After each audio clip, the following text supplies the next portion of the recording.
Good morning, everyone. This is Angelos Zittis from IronFX, bringing you the morning comment for the 10th of August.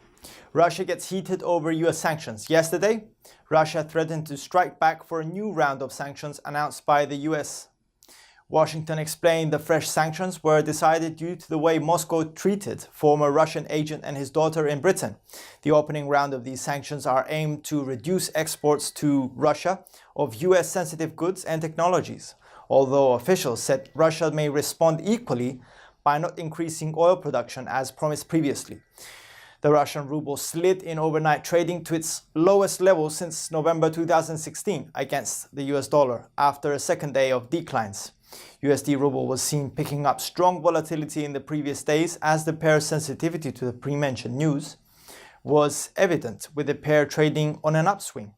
Technically, the RSI indicator in the 1-hour chart is above the reading of 70, implying a rather overbought market. If the pair is overtaken by a bullish sentiment, we could see it move higher and break the 66.46 resistance level. On the other hand, should the traders favor USD ruble short positions, we could see the pair moving lower to the 64.76 support level and aim even lower for the 63.74 support barrier. NAFTA developments looking better. On Thursday, Mexico's economy minister stated that they were progressing with various issues towards a deal with the United States on new rules for the auto industry. The United States recommended tougher rules on vehicles construction in order for the NAFTA region to avoid tariffs. The news seems to pave the way for Canada to join the new discussions and could be very promising for the future cooperation. Euro-USD dropped yesterday as the dollar rallied against its counterparts. Analysts stated that the greenback is superior over emerging market currencies, even as the trade wars were carried on. The common currency dropped and stabilized between our 1.1580 resistance level and the 1.1510 support level.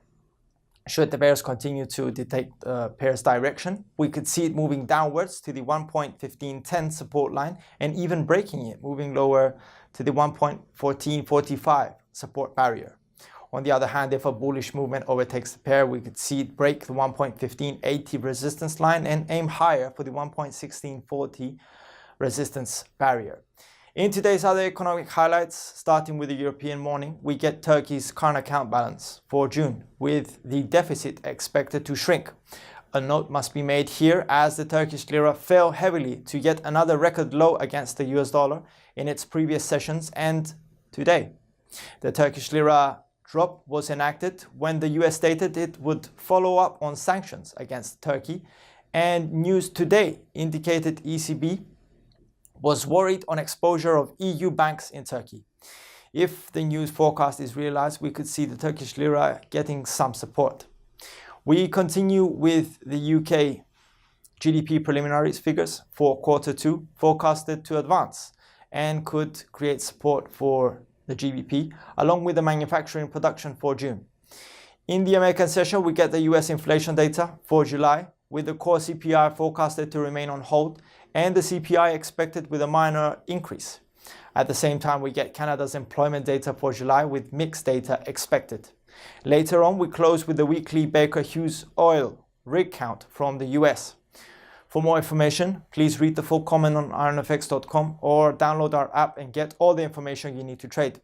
Also, you can follow us on Twitter, like us on Facebook, subscribe to our YouTube channel, or circle us on Google Plus to get more trading ideas. This is Angelos Zittis from IronFX, wishing you solid trading.